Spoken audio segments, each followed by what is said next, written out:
ये बड़े खैड़े में जंगलों में रहने वाला, नदी नालों के बीच में रहने वाला, खेत खलियान के बीच में रहने वाला, प्रकृति के बीच में रहने वाला ये आदिवासी बाहरी दुनिया से मतलब नहीं रखता है। ये सिर्फ समाज के बीच में रहना पसंद करता है। यहीं पे धरती को पूछता है, यहीं के पहाड़ों को पूछता है, यहीं की प्रकृति को पूछता है, यही जल जंगल जमीन को पूछता है, जिसको आप पर्यावरण बोलते हो और जिसको आप बचाने की बात करते हो। एक तरफ से सरकारें कहती है कि देश में बाघ की संख्या कम हो रही है, उसको बचाओ, शेरों को बचाओ, जंगली जानवरों को बचाओ, पर्यावरण को बचाओ, जमीन को बचाओ, जंगलों को बचाओ, पानी को बचाओ, ये सब सरकारें बोलती है। लेकिन इन सबको बचाने वाला जो आदिवासी है उसको बचाने की बात नहीं करती है। क्या कारण है भाई? कौन सी वजह है? आदिवासियों के नाम पर आपको इतनी नफरत क्यों है? जैसे घर में सबका डाला रहता है, जैसे हम गजानन दादा की बात सुनते हैं, विक्रम दादा ने भी बता दिया है कि सभी देशों की एक पंचायत होती है जिसका बाप है यूएनओ। मतलब घर में जिस तरह से हमारा बाप होता है जिसकी बात सुननी पड़ती है, वैसे सब देशों का बाप है यूएनओ।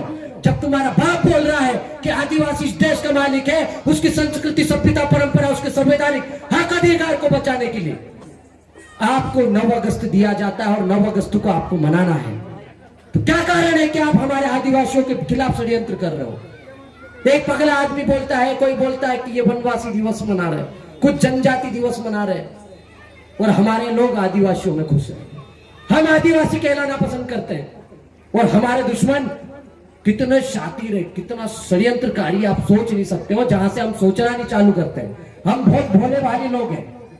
हमारा ढाला माणसे हिंताल भी खरगोन में जाता हશે तो एकदम થી કુદમનું પૈડી પર ની છોડે, વાણિયા ચાબી જાય તે વાણિયા ઓગો આવો કે નહીં આવો, વાણી કોઈ તે હિંગા में ઓગો જાય પછુતાવો તું હયાન બસરોજી આદો દાવ રહી જાય, આખો દાવ રહી જાય, બાકુન હાબરો અજમી પૈડી પર ની છોડે, પૈસા લેને જાય સાહુકારન ચાતી भी साहूकार आखी 20 थैला उठवाना, ए पला थैला दुई को था मेक दे, हाउ साहेब पला 2 थैला मेक दे दू।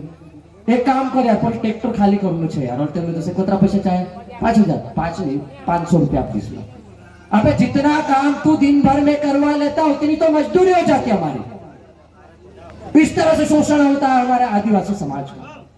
हमारा आदमी इतना सरल, सहज, इतना सामाजिक है कि एकदम से खुल के किसी के सामने नहीं जाता। इतना सीधा आदिवासी समाज है। और आप बोलते हो कि ये नक्सली है, आप बोलते हो कि विदेशी एजेंडे पे काम करता है, आप इसको जनजाति का तबका लगा देते हो। चलो हम मान लेते संवैधानिक शब्द है, जनजाति शब्द में हम खुश हैं, लेकिन वनवासी क्या है भाई? जंगलों में तो जंगली जानवर भी रहते हैं। क्या आप जंगली जानवर हो? हम जंगली जानवर नहीं है। इस देश का सुप्रीम कोर्ट बोलता है 5 जनवरी 2011 का, आप मार्केंडी काटजू का जजमेंट देखो, इस देश का सुप्रीम कोर्ट बोलता है, बोले कि इस देश का मालिक आदिवासी है। भारत इमिग्रेशन राष्ट्र है, लेकिन इस देश के नेता नहीं बोलते, इस देश की सरकारें नहीं बोलती।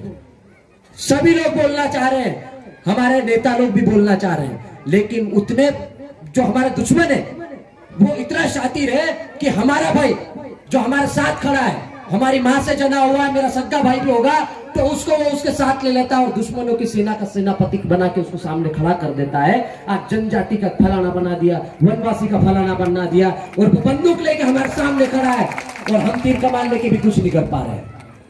क्या कारण है? यही सवाल हम आपके बीच में रखने के लिए आए। आज आपके एक मैसेज से हम लोग 200-250 किलोमीटर दूर चले आते हैं। अभी दादा बता रहे थे कि मैं पटवारी की नौकरी करता हूं, मैं नौकरी करता भी हूं, सस्पेंड भी हो गया हूं ऐसे ही काम के लिए। तो ये तो ठीक है, छोटी मोटी चीजें हैं, लेकिन गजानन दादा ने यदि पटवारीगिरी को छोड़ दिया, नाकेदारी को छोड़ दिया, मास्टरशिप को छोड़ दिया, तो मुझे ऐसा लगता है कि उनके सामने हमारी कुर्बानी कुछ नहीं है। ये तो शुरुआत है और उलगुलान की शुरुआत कभी रुकती नहीं है। इनको पता नहीं है भूखे नंगे आधे कपड़े वाला बिरसा मुंडा और टेंटिया मामा भी, इन्होंने वो जो हमारे भाई है वो दूसरों की भाषा बोल रहे, उनको ये नहीं मालूम कि ये आदमी कौन है, भूखा नंगा आधे कपड़े वाला बिरसा मुंडा। इसके हाथ में तीर कमान क्यों है? उसके हाथ में मशाल क्यों है? क्यों वो अंग्रेजों से लड़ा? क्यों वो साहूकारों से लड़ा, क्यों वो जमींदारों से लड़ा, और मरते दम तक उसने सिर नहीं झुकाया। हमारे तो छोटे छोटे नेता, एक सरपंच, पंच, विधायक, सांसद भी जरा सी देर में दलाली कर लेते हैं, वो बिक जाते हैं। लेकिन इस आदमी के सामने खरगोन जैसे 10 बड़े जिले सामने रखे हैं अंग्रेजों ने। बोला कि बिरसा मुंडा तू मान जा, तेरे को खरगोन जिला चाहिए रख ले, तेरे को खंडवा जिला चाहिए रख ले। टंटा भील को भी कहा, टंटा भील के नाम पर या 35 साल का संघर्ष है। मालवा, निमण, गुजरात, महाराष्ट्र के 1-1 इंच जमीन की बदौलत जो भी आदिवासियों के पास जमीन है, ये सब टंटा भील की देन है। ये उसका कार्य क्षेत्र है, ये उसकी कर्म भूमि है और हम उसके वंशज है। आज हमारा भाई दूसरा बाहर चाके बोलता है कि तुम आदिवासी दिवस मत मनाओ। अरे हम सुप्रीम कोर्ट की बात सुनेंगे, हम यूएनओ की बात सुनेंगे, सर्वोच्च न्यायालय की बात सुनेंगे कि हमारे पागल भाई की बात सुनेंगे? आप बताओ किसकी बात सुनोगे आप? सुप्रीम कोर्ट की सुनेंगे, यूएनओ की सुनेंगे, जिसने हमको विशेष हक अधिकार दिए। संविधान का आर्टिकल 244 एक बोलता है कि खरगोन 5वें अनुसूचित क्षेत्र है, जो सिरबेल महादेव का मंदिर है और सिरबेल क्षेत्र है। लेकिन यह अभ्यारण्य बनाने का प्रस्ताव किसने दिया रे भाई? किसने दिया? कौन गद्दार है?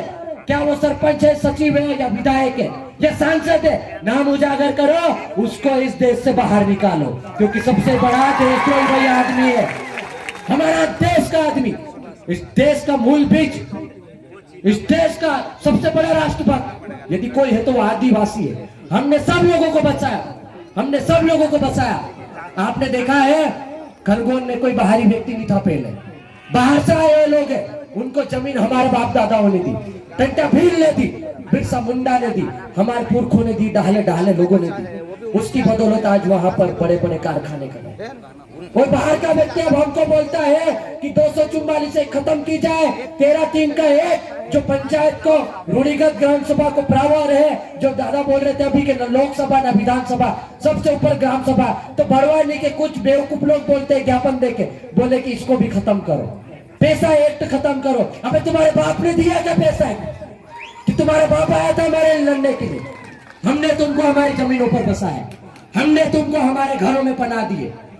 राणा पुंजा भील का नाम सुना आपने?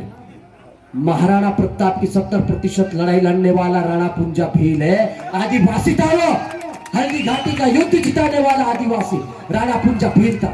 70% लड़ाई लड़के जिताने वाला अब राणा पुंजा भील। लेकिन हम महाराणा प्रताप को पढ़ते हैं, राणा पुंजा भील के बारे में कोई नहीं जानता है। इतना बड़ा षड्यंत्र, ये जितनी भी फोटो लगी हुई है हमारे आदिवासी क्रांतिकारियों की, सब क्रिमिनल ट्राइबल लिस्ट में। टंटा भील का नाम क्रिमिनल ट्राइबल लिस्ट में है, इनका नाम शहीदों की लिस्ट में नहीं आता है।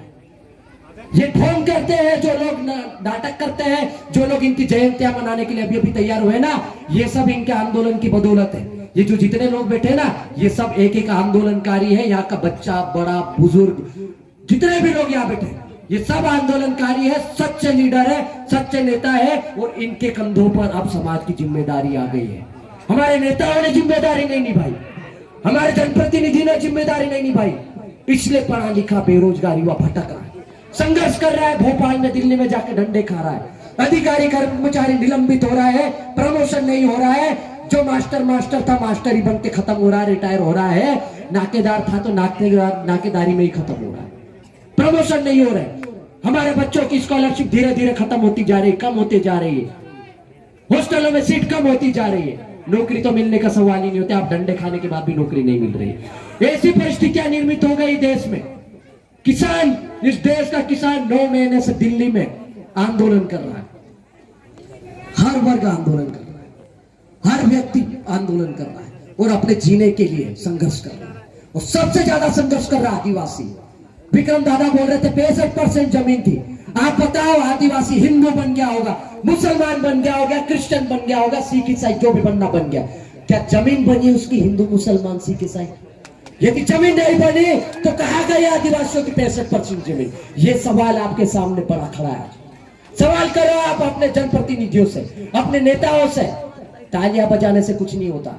हमारे विधायक साहब काफी गरीब है, अभी बैठे थे, मेरे को लगा उनको देख के काफी गरीब विधायक, आदिवासी है ना, 500 रुपए ही निकाल के दे रहे थे हमारे बच्चों के लिए। 500 रुपए क्या होता भैया? 500 रुपए में ये विस्तान भी नहीं जा पाएंगे। आप दूसरे समाज के कार्यक्रम में जाते हो तो 5-5 हजार रुपए देते हो, टेंट का खर्चा देते हो, खाने का खर्चा देते हो, आपको 500-5,000 नहीं, यहाँ पर इस कार्यक्रम के लिए विधायक निधि देने की जरूरत है। 5 लाख नहीं 50 लाख रुपए रखने की जरूरत थी आज आपको यहाँ पर। यदि आप समाज के सबसे बेटा हो तो अभी वापस आओ जहां भी गए हो। हम भी आए 250 किलोमीटर से, हम भी 2 घंटे से बैठे हैं भूखे प्यासे, ये छोटे छोटे बच्चे बैठे हैं भूखे प्यासे, आप कैसे चले गए उठ के यहाँ से? ये सवाल आपको भी करना पड़ेगा। हम उनकी बुराई नहीं कर रहे हैं, ये सही सवाल है, यही सवाल आपको सबके सामने रखना है।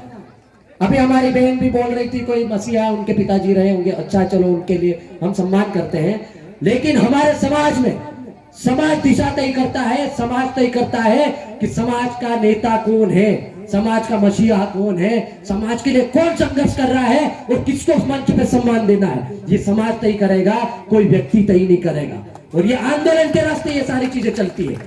हम खुद के लिए तालियां बजवाने के लिए नहीं आए हैं 200 किलोमीटर से, हम हमारी संस्कृति सभ्यता परंपरा को बचाने की बात कर रहे हैं। और ये बैठने वाली ये जो दरी पे बैठी ना, ये इस आदिवासी समाज की अंतिम पीढ़ी है। मैं आपको बता दूं, ये अंतिम पीढ़ी है जो संघर्ष कर रही है अपने स्वाभिमान के लिए, अपने अस्तित्व के लिए। नहीं तो ये बैठे खैड़े सब बेच खाई जा से सरकार ऊपर हेलीकॉप्टर उड़ाड़ी जाए, काई को चार देख ले, सब सर्वे कर ले ऊपर ऊपर, हम भी नहीं मालूम पड़े नहीं, एकदम तिमाते ऑर्डर कर दे, अभ्यारण्य घोषित कर दिया। हमको तो आज पता चला, अबे तुम्हारे बाप की जमीन है, अभ्यारण्य बनाने आगे तुम, हम नहीं देंगे इस क्षेत्र के 1-1 इंच की जमीन, टंटा भील की देने।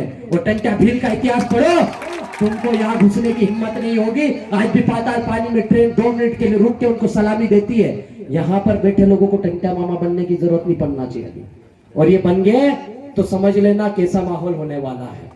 फिर एक व्यक्ति 35 साल का संघर्ष भी कर सकता है, 50 साल तक लड़ भी सकता है। तो हम अभी लड़ने की बात नहीं कर रहे हैं, लेकिन कलम की लड़ाई जरूर लड़ेंगे।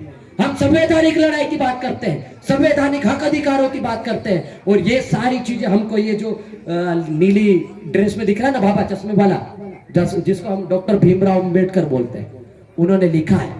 तो जब तक लिखा हुआ चल रहा है, लिखे हुए के ऊपर विश्वास करो और पढ़े लिखे लड़कों को आगे बढ़ाओ, उनको आगे करके उनके हिसाब से आंदोलन को आगे बढ़ाओ, सबका सहयोग करो, सबको साथ में लो। हमारे ही कुछ नेता इधर जा रहे हैं, हमारे ही कुछ भाई बहन थोड़ी सी गलतफहमी की वजह से इधर उधर जा रहे हैं, वो भी आएंगे सब वापस, सबको आना पड़ेगा। मोर जाए कि हमरत शमशान घाट पर लाने पड़े, हमरत मोरा के मकाम आवे, दूसरा मोरा के नहीं दुकान में दे, एनु का मालूम पड़ जाए इतना दाड़ा रुक जाओ, इतना दाड़ा रुक जाओ। कोरोना में सब मालूम पड़ गई, ऑक्सीजन नहीं जोड़ते नहीं, तिथे दौड़ी दौड़ी हमरा बैठे खड़े होते ना, इनकी ऑक्सीजन 2,000, 5,000, 20,000, 1 लाख रुपए में एक इनकी ऑक्सीजन है। और आदिवासियों की ऑक्सीजन फ्री है, ले जाओ तुम, यहाँ बैठे खड़े में पड़े रहो, ले जाओ तुम जितनी चाहे ले जाओ, बापरे तुम। और इसीलिए वो बाहर से आ रहे हैं। सरकारों को भी रामदेव ने, बाबा देव ने, कामदेव से कहीं फुर्सत नहीं है, उनको इतना सम्मान देती है, हजारों एकड़ जमीन देती है, उनके लिए बहुत सारी जमीन। मैं आपसे एक सवाल पूछना चाहता हूं जाते जाते 2 मिनट में, यदि ट्राइबल क्षेत्र 5वीं अनुसूचित क्षेत्र खरगोन है, तो मैं आपसे सवाल करना चाहता हूं, क्या खरगोन में आदिवासी समाज का भवन है? अरे है क्या? क्यों नहीं है? जब 244 1 लागू होती है, 13(3) का 1 लागू होती है, ना लोकसभा ना विधानसभा, सबसे ऊंची ग्राम सभा। तो खरगोन के जितने भी गांव है, सब लोग प्रस्ताव पारित करो 13(3) के अंतर्गत, ठोक डालो कोर्ट में, वहां से लो जमीन, 1 एकड़ नहीं, 2 एकड़ नहीं, आधा खरगोन ले लेंगे आप, वहां पे सार्वजनिक यूनिवर्सिटी बनाएंगे, टंटा भील के नाम पर यूनिवर्सिटी बनेगी, टंटा भील के नाम पर अस्पताल बनेगा, राणा पुंजा भील के नाम पर स्कूलें बनेंगे, भांजा नायक के नाम पर अस्पताल बनेंगे, रोड बनेंगे। ये सारी स्कीम हमारे ग्राम सभा से निकलनी चाहिए, लेकिन हमको जानकारी नहीं है, हमको संवैधानिक हक अधिकारों की जानकारी नहीं है। क्यों नहीं है? हमको बताया नहीं गया, हमको पढ़ाया क्या जाता है? ए फॉर एप्पल, ओ का अनार का वत्रा में हमरा पूरा सोर जाए, और तेरे गोवाल जात रहे 8वीं फेल हो जाती, सब 8वीं फेल होने गोवाल जाए। तो इसकी भी ऐसी है कि 8वीं तक आपने पढ़ लिया, उसके बाद आपको गोवाल जाना है या फिर मजदूर जाओगे।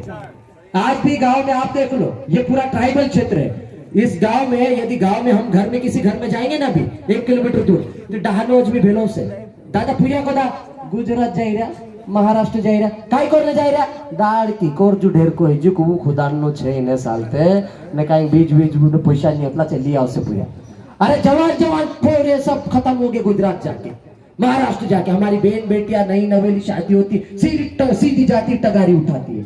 तो ये पीड़ा है हमारे अंदर, ये हमारे अंदर दर्द है, ये हमारे अंदर तकलीफ है और इसको हम यदि मंच से बयान करते हैं तो गैर आदिवासी और हमारा दुश्मन बोलता है ये नक्सली है, ये गैर संवैधानिक बात करता है, ये संसदीय भाषा बात करता है, ये आदिवासियों को उकसाता है। यदि आदिवासी समाज के लिए ये बात उकसाने वाली है तो मैं ये गुनाह 10 बार करूंगा, करते रहूंगा और भड़काऊंगा भी आपको, लेकिन आदिवासी समाज के हक अधिकारों की बात करने के लिए भड़का रहा हूं, मारने मरने के लिए नहीं। अभी तक हमने सिर्फ हक अधिकारों की बात की है, किसी को भगाने की बात नहीं की है, नहीं तो 244(1) में ये भी प्रावधान है। तो बस अब बात खत्म करें, बाकी बहुत सारी बातें हैं, अन्य वक्ता भी है, समय का अभाव है, हमको भी जाना है, 1-2 लोगों को और सुन पाएंगे।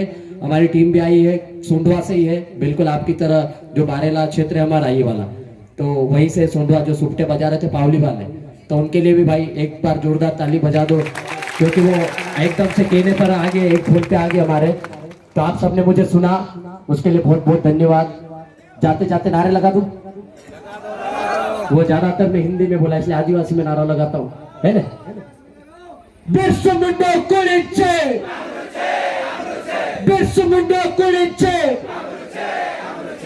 पंजाबी कुरिंचे, बाबा साहब कुरिंचे, टंटी बाबा कुरिंचे। बहुत बहुत धन्यवाद। सेवा जोहार। जय हिंद, जय भारत।